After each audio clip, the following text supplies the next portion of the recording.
Good morning, everyone. I'm Tim Huxley, Executive Director of the Asia Office of the International Institute for Strategic Studies, and I'm very pleased to welcome you to this preliminary session of the 8th IISS Fullerton Forum Shangri-La Dialogue Sherpa meeting, which features the meeting's keynote address by Singapore's Senior Minister of State for Defence, Mr. Heng Chee.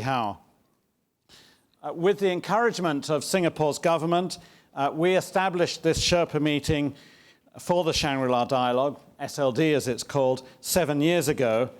And this Fullerton Forum has quickly developed to become an important part of the SLD process.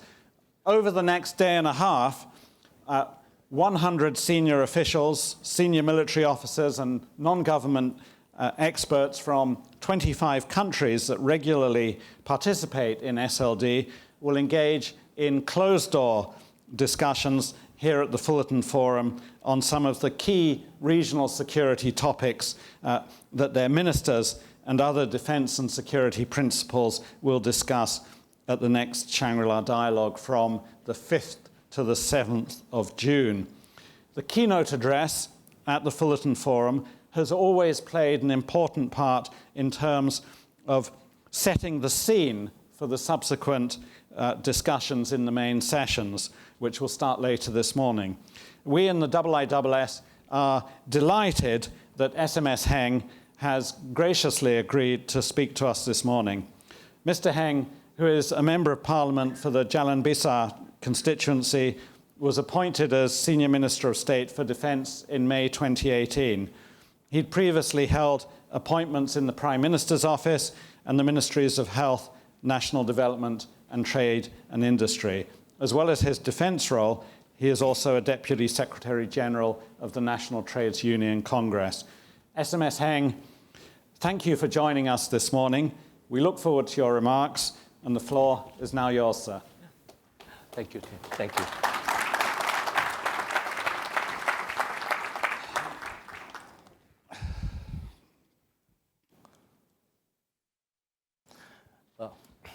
Good morning.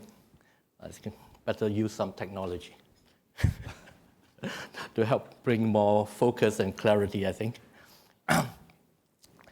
Distinguished guests, ladies and gentlemen, a very good morning to all of you, and welcome to the Shangri-La Dialogue Sherpa Meeting 2020.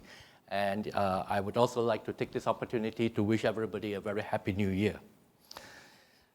It is with distinct pleasure that I'm here to address you on the 8th iteration of the Sherpa meeting, which I hope, as Tim has mentioned, that will help set a substantive agenda for the Shangri-La Dialogue later on in the year. Similar to previous Sherpa meetings, the plenary session topics for this year are wide and varied, but all very important. There are planned discussions on missile defense, maritime security, new technologies, and regional security architecture.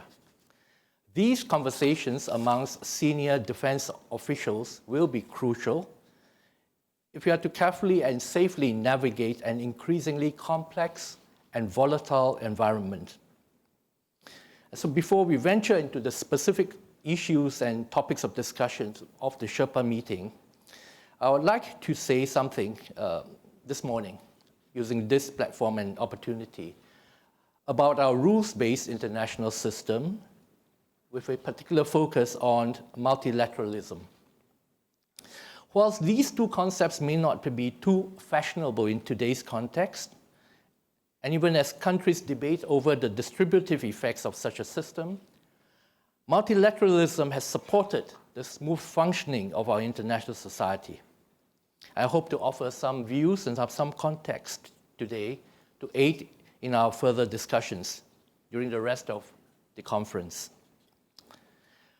Over the last 6 decades, the rules-based international order, as we know it today, has provided the conditions for societies to interact, to exchange knowledge, to flourish, and develop at a pace unseen before in human history. These conditions did not spring up by accident, or neither would they just occur in the course of nature. The United States and its allies who prevailed in World War II were the primary architects of the current international system, which in many ways have proven successful beyond expectations. What is this international system that at times we may perhaps have taken for granted, and why do we call this an order? So allow me to share some perspectives.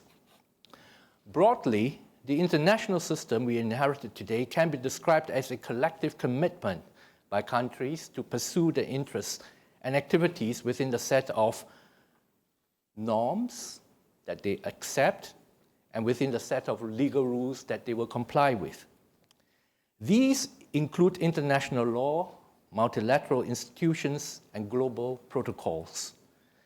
Within this web of arrangements governing interstate interactions and conflicts, as well as defining acceptable and unacceptable behavior, we can identify a putative pattern of predictable behavior that we call an international order.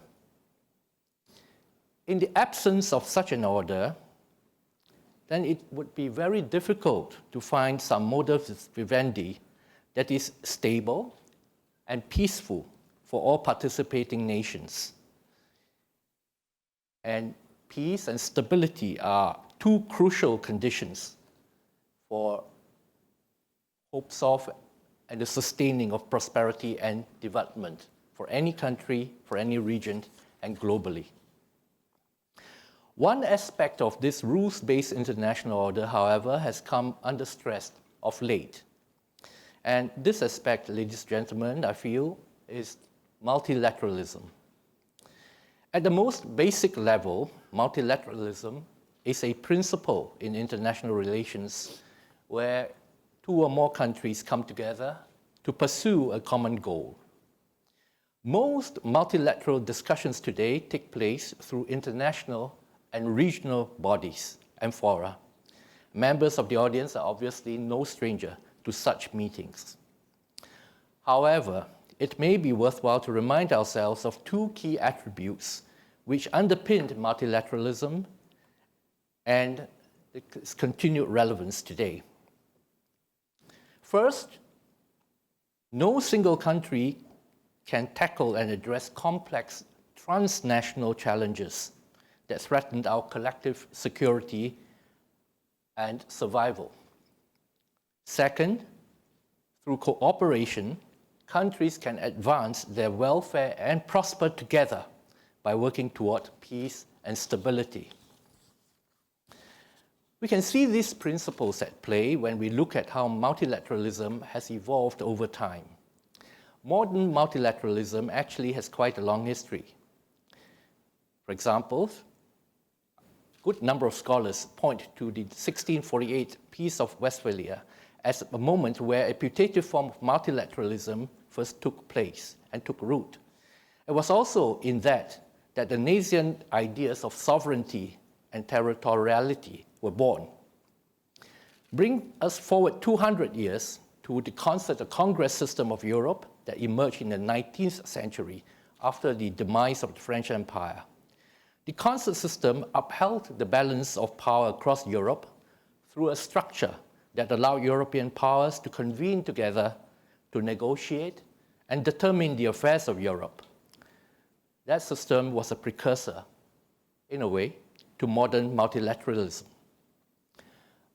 After the First World War, the League of Nations was formed, and that marked for the first time in history the largest gathering of sovereign nations on a worldwide basis, coming together and to come up with a permanent, inclusive institution to help maintain international peace and security.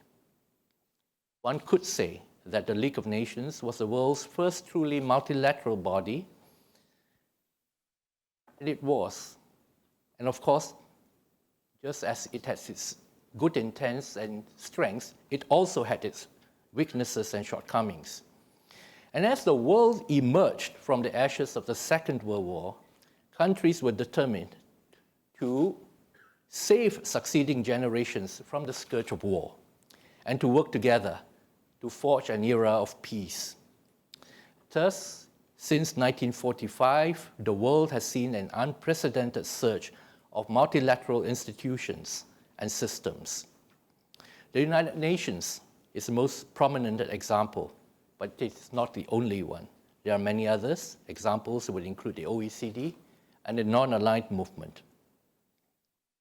Post-World War II, we also see how multilateral economic institutions, such as Bretton Woods institutions, have risen to become a major pillar of the international order as compared to the pre-World War II era, where political security fora dominated.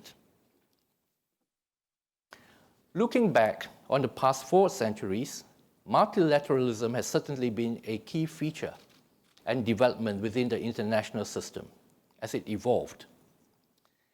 As the world changed, world leaders, recognizing the importance of multilateralism, continued to work through its institutions and systems to tackle global challenges. However, while multilateralism remains relevant, we can no longer take it for granted. Today, we see an increasing tendency to push back against this idea and the practice of multilateralism.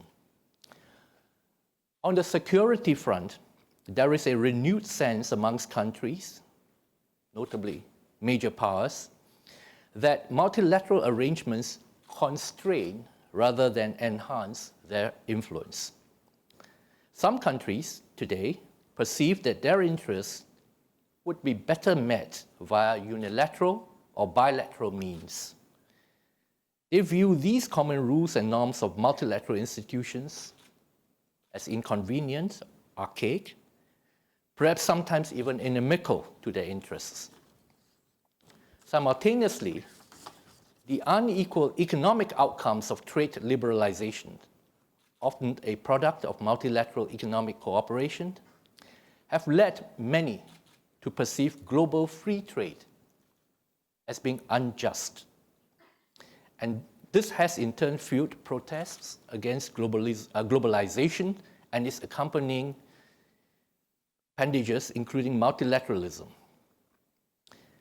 One prominent recent example would be the widespread riots in Chile last October, which forced the Chilean government to withdraw itself as the host of the APEC summit and the UN Framework Convention on Climate Change meetings.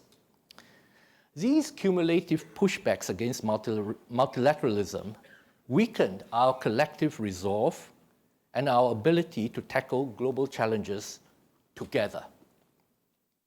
Worst, it could feed a spiral of mutual distrust and zero-sum competition, as well as exacerbate tensions amongst countries. Left unaddressed, it would undermine the international rules-based order, which, as I described, has brought much net benefit to the world for us all. Despite the shortcomings of the multilateral frameworks, it is still important for countries to seek ways to maintain them, primarily because they have benefited countries, both big and small. There are merits to upholding multilateralism, such as forging common solutions to tackle global challenges and to advance our collective well-being. Over the years, many regional countries have prospered because of the progressive liberalization of trade. New export markets have opened, and restrictions on the movement of people have eased up. In fact, the GDP per capita in ASEAN has grown 30 times in the last 50 years. Singapore, as a small country that is heavily dependent on international trade, has likewise benefited from this. As such, while the global economic system is far from perfect, we believe that it would be prudent for countries to work together to strengthen the system instead of abandoning it altogether. So we believe that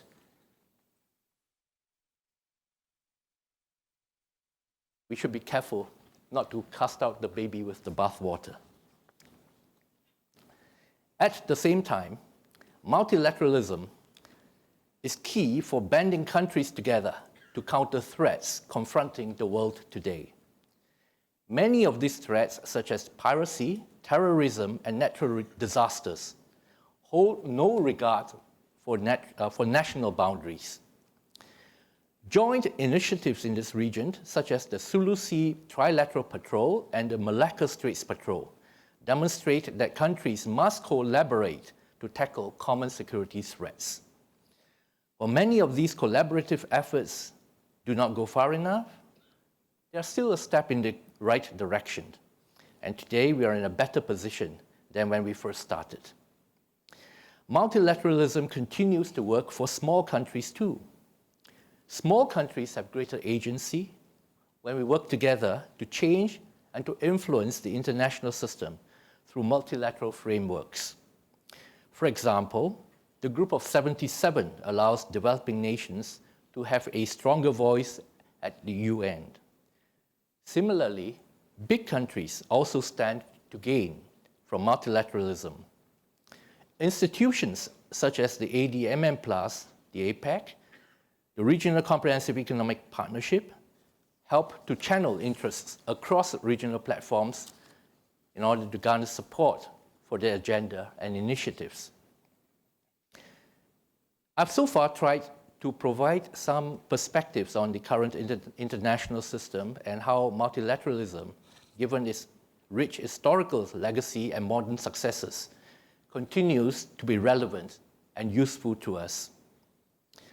Since World War II ended, trade has grown, poverty has come down, our standards of living have risen broadly.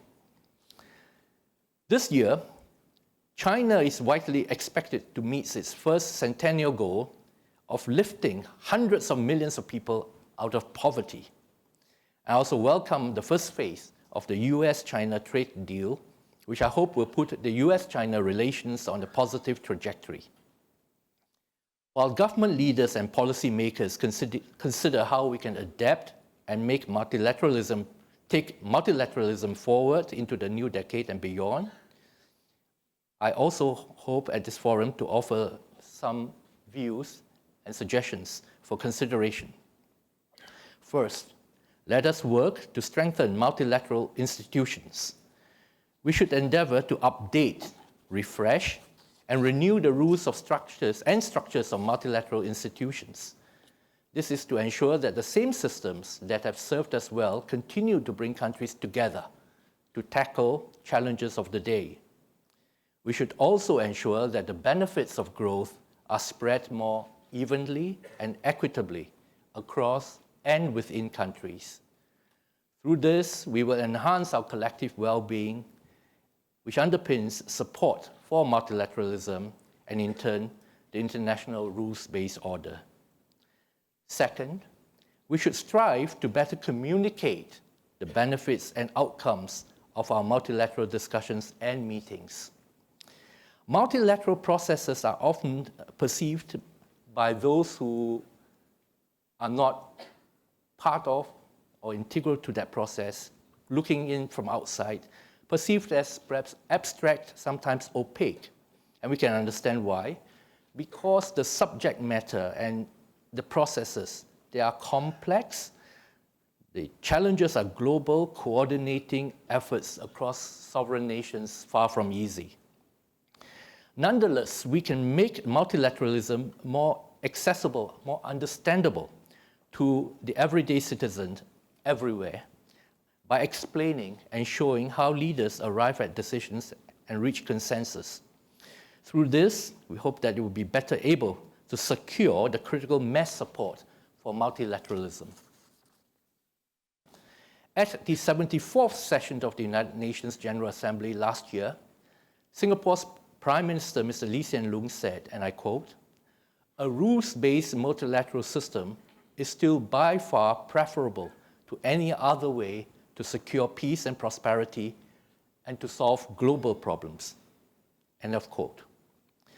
The world has undeniably benefited from multilateralism over the past few centuries.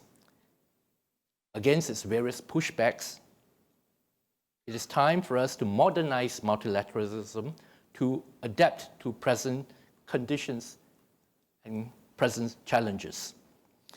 As we embark on discussions for this 8th Sherpa meeting, and I hope that all of us can keep in mind how we may continue to enhance multilateralism and see it for what it is, which is a useful tool for solving global challenges. So on this note, I once again thank everyone for coming. Happy New Year again, and I wish you a very successful and productive conference. Thank you very much for this opportunity. Thank you.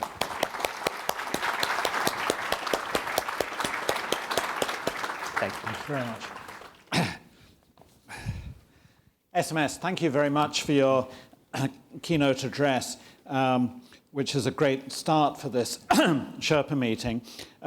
You provided an important survey of the importance of multilateralism, the challenges to multilateralism, and some good thoughts on how this vital aspect of the international order might be defended and indeed strengthened.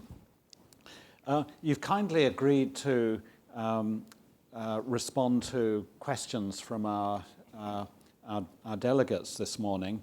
I wonder if I could start off, if I may, with a question of my own. I wondered if you could possibly say something about multilateralism in the context, the specific context of security and defense, and maybe offer some thoughts about how defense and security multilateralism in this region might be further strengthened, and what the avenues for that should be. Well, thanks, Tim. I would put it this way. Conceptually, you can think of the challenges confronting countries in the world today. You look at it that you imagine that countries are verticals. So every country has its own interests across security, economic, social domains. And then sometimes these interests may not be perceived to work very well with somebody else's vertical interests. So how do you then tackle? Then there are horizontal challenges that are common to all. So things like terrorism, for example, and then something that is really beyond human doing, let's say natural disasters. And if you could look at it this way, then obviously for both those scenarios, it makes a lot of sense for us to come together, to work together, because it is something that goes beyond what any one vertical, big or small, can tackle, especially the horizontal ones. So if I were to look at, say, regional challenges, the military ones, where it impinges on, let's say, territorial claims within the region, and how claimant states might want to interact with one another and to find solutions. How in the process of that, even as the diplomacy takes place, how the security players, those of us who are taking care of defense, and how can we provide that basic stability even as the diplomats do their work? If you look at the area of transnational terrorism, what is happening in one part, and whatever the military outcome so far that has been, what is the net result of that as you put out one fire there and the fighters, here if I were to refer to the ISIS, where do they go? And where did they come from in the first place to go there, beyond the people who were already there? And then when they return to their respective original countries, and set up shop and begin to proliferate there, let's say, or potentially do that. Is that not a common security risk to all of us? And the horizontal type of threats, when a vertical meets with a horizontal, the greatest risk, in my view, has always been that if you're not careful, the horizontal takes down the verticals one by one. So if I think that I can solve it by myself, but I'm surrounded by others who are not giving it the same priority, then eventually, if you take terrorism, for example, you might snuff out the defenses of one country and then the next and all that. So I would say that at least for these, it's quite obvious. Natural disasters is another thing, whether you're talking about fires, earthquakes, and so on. There's ample scope and evidence that when we work together, there will be more resources, and we can tackle the challenges much more effectively, much more quickly. And the whole exercise of tackling it together actually creates the glue or thickens the glue so that we are then placed in a better position, having worked together effectively, having sized each other up through that working to know how we can take that forward. So I would sort of say that within our region here, certainly, there are opportunities, there are needs, because these challenges are already upon us, and it is not limited to Southeast Asia. I think it is a global opportunity. It is also a global need. And in terms of the practical mechanisms for that, how do you see the most effective balance between large multilateral avenues such as those provided by the ADMM Plus on the one hand, and then more ad hoc and limited groupings on the other, such as the agreements on the Malacca Straits patrols and the South China Sea security initiative? I think in general, I think we'll all probably agree that if you have good cooperation across a larger surface, that means more players are able to agree, the impact will obviously be bigger. But we also know that to get everybody, the more players you have to try to coordinate in and come to a absolutely win-win arrangement all around, takes a lot more work than if you have only, let's say, two. Even though sometimes even two is very difficult. So you have the advantage of scale and impact if you can get that act together. Smaller ones, on the whole, on average, I suppose, can enjoy the advantage of agility, because perhaps the issues are much more salient to the immediate players. There is more reason for them to want to come together because they see it, they feel it, and there is, compared to, let's say, 3 versus 30, then the coordination challenges perhaps are less daunting. But what it then lacks is perhaps scale. But I think it has to be contextualized, depending on the challenge, because not every challenge necessarily is a global one either. So I think really horses for courses. Thank you very much. We'll give our delegates the opportunity to ask questions of you now. If you'd like to ask a question, if you don't obviously catch my eye, as Robert Ward has just done, if you could please raise your name board so that I'll be aware that you'd like to ask something. If you could keep it raised, and then when I identify you, the microphone will come to you. But in the first place, Robert Ward from the IISS in London. I think it will come to you. I think the mic is coming. Yep. Thank you, Senior Minister of State, for that very strong defence of multilateralism. I completely agree with you that this is absolutely critical for the global economy. ASEAN in aggregate is clearly a major global player in terms of the size of its economy. I'd be interested to hear your views on how ASEAN, the role that ASEAN can play with regard to upholding the multilateral order.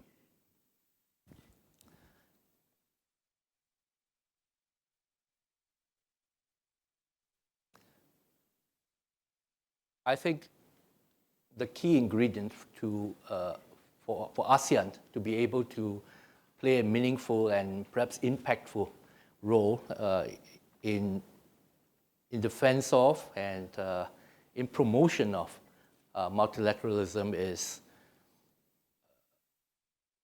I would say two things. Number one, we will have to find ways and continue to find ways as ASEAN meets each year and across so many different interconnected fora, again, within ASEAN, to push forward with cooperation within ASEAN. Because whatever you might lecture others on, the most important thing is to be a good example yourself. That gives you the greatest credibility.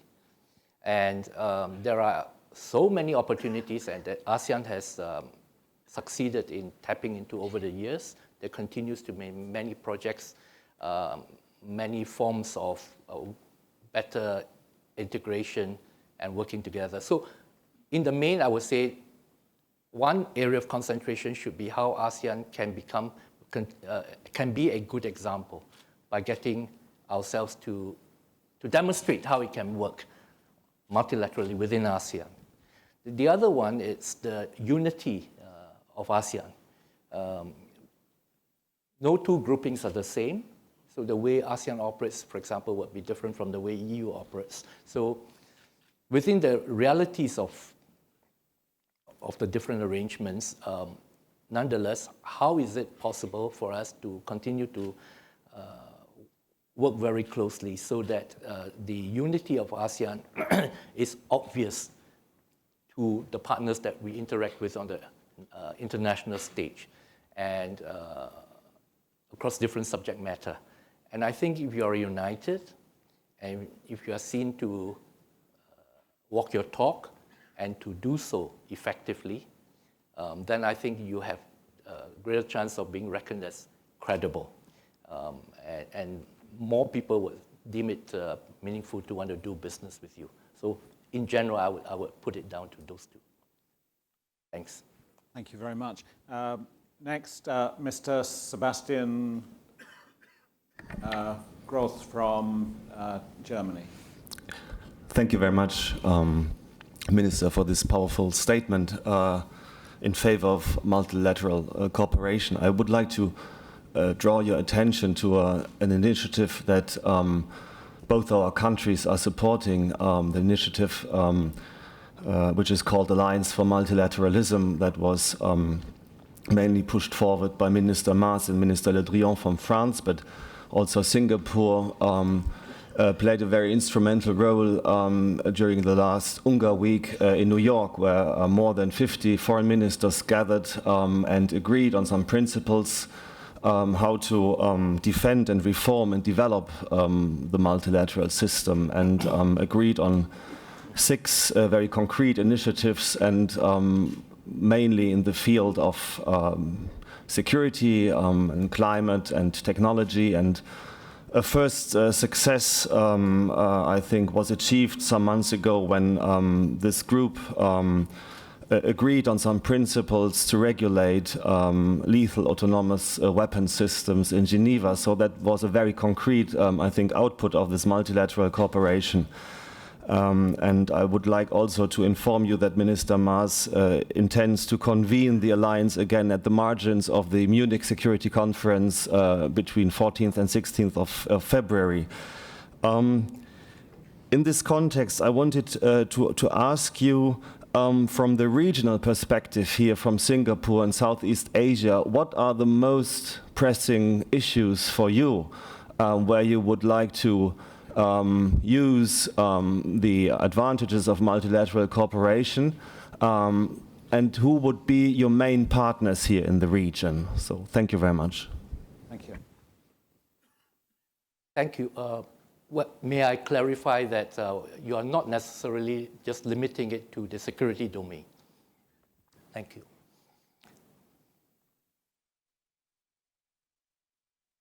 I think if you will look at, well, first of all, let me talk about Singapore.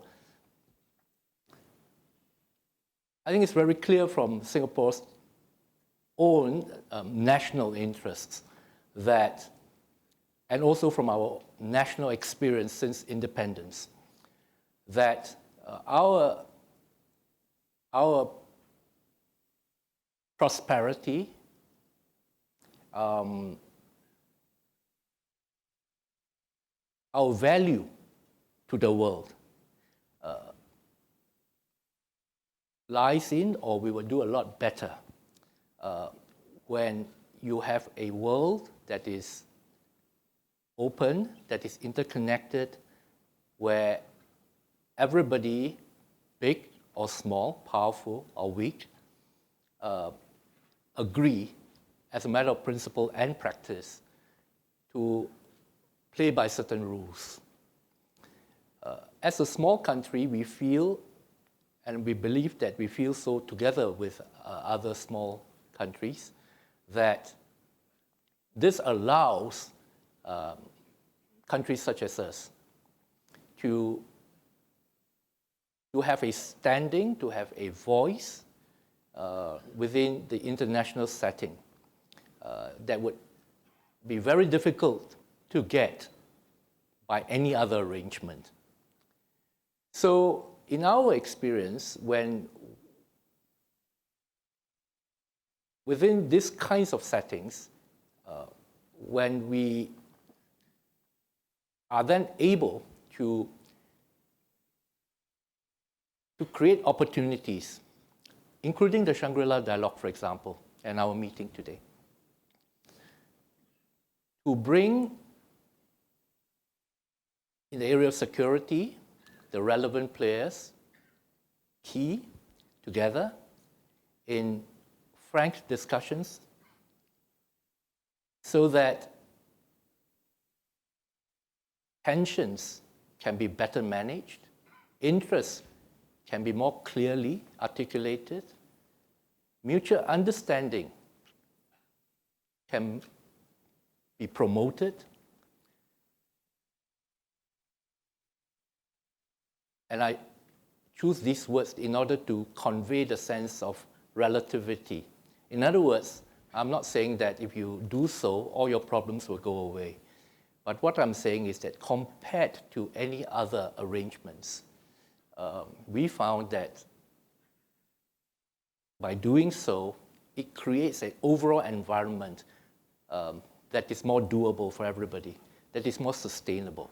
And that within that, especially smaller countries, I think we are supportive for obvious reasons, that it really works to our interests as well. So if you look at it on a security sort of aspect, examples like that, you look at it on the trade aspect, then you can understand that why there has also been a lot of interest for us to expand the trade pacts the best that we can, because we believe that when you grow the pie, the interaction again can create more wealth faster. That doesn't take away from the challenges of equitable distribution, which causes problems, right? So, but how do you grow the pie? And so whether it is the TPP, CPTPP, attempts at RCEP and so on, these are the sort of examples where we see that the more you can bring it together, and I think that was Tim's point earlier also, that if you can get something global, or you can get something like a good chunk or big blocks within the world can come together and then create those environments, it benefits all the players in it if you structure it properly. And then internal to each country, how do you then distribute it in a way that is sustainable within the politics and the social realities of those countries? So we see that happening repeatedly, and the initiatives that Sir, you mentioned just now, I think it's great. I think it adds to it. So again, going back to Tim's point, it could be initiatives that are started as between two countries, and then we'll see how it works. Hopefully, then it provides some food for thought. The examples can then encourage others either to multiply such arrangements or to join up And from that, then the benefits can then percolate through the system. So that has been our hope. We have time just for one last question. Gentleman at the front here.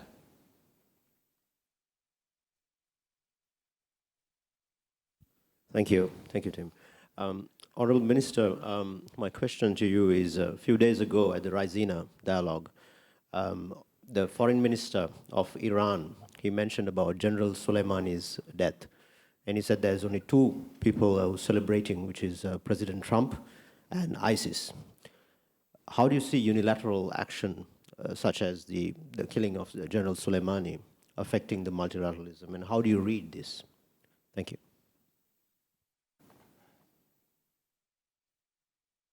I think beyond the specific incident, you sit here, you look at what does that mean?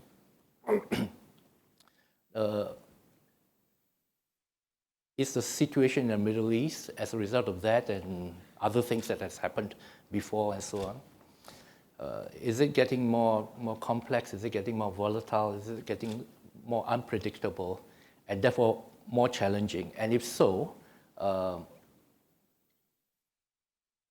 if there's any fallout from that region, what does that mean for the well-being of countries directly involved, countries that are geographically locked in their region, and globally? And when I say globally, I'm making this point in order to bring this of interest to everybody. And back to the point about multilateralism. So there are the military aspects of it, but there are also obvious economic trade aspects as well. And even the military aspects, the fallout from it, as I described earlier, in terms of the transnational challenges, it doesn't mean the same thing as a disease. I mean, one thing about globalization is that everything can potentially be globalized nowadays because of technology, because of travel, because of a whole host of things. And therefore, it is very difficult for us to look at something that happens in one part of the world, in days gone by. Perhaps you can say that, oh, that is happening thousands of miles away. We note. I think today, that reality is that we are such an interconnected world. Even if you want to decouple, it's not so easy. Huh? But so it is like that. So therefore, it impinges on the well-being and the overall interests of everybody. And what is the overall interest of everybody, therefore, is that tensions, we must find ways to manage those tensions so that there is a chance that for cooler heads and careful calculations to take place. Hopefully, that it can then,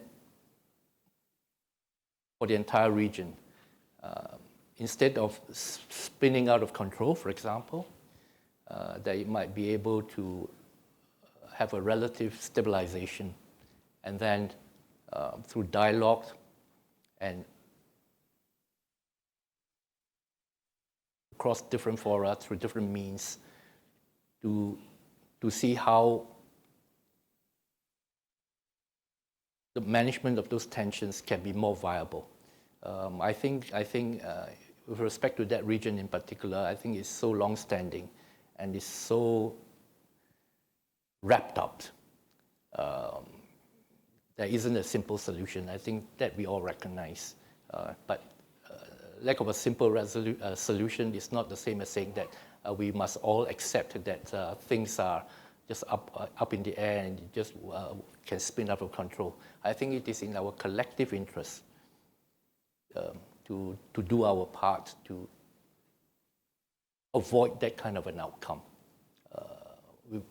And I remain hopeful that if we all put in our efforts, it takes a lot of work. I mean, so coming back to multilateralism, to use the, well, first of all, that word itself is long. But to operationalize that is not easy, even for smaller packages. And then to sustain it, and then to make sure that as you do so, the net benefits actually percolate through the internal systems in a way that is equitable, in a way that is sustainable. So to talk is easy, to do obviously is very difficult. But if you think of the alternative, it's much, much worse. So I think it behoves us all to do our best. Yeah. Thank you. SMS, thank you very much. Thank you again for your excellent keynote address, which was a great introduction to this Fullerton Forum, and also for responding to our questions. We're going to have a reception now, and you've kindly agreed to join us for the reception, I think. So we'll proceed there now. Could everyone please remain in their seats until SMS Heng has left the room, and then please join us in the reception. Thank you very much, sir. Thank you. Thank you, everyone, for your kind attention. I think everybody deserves and needs a coffee. So, shall we? Yeah.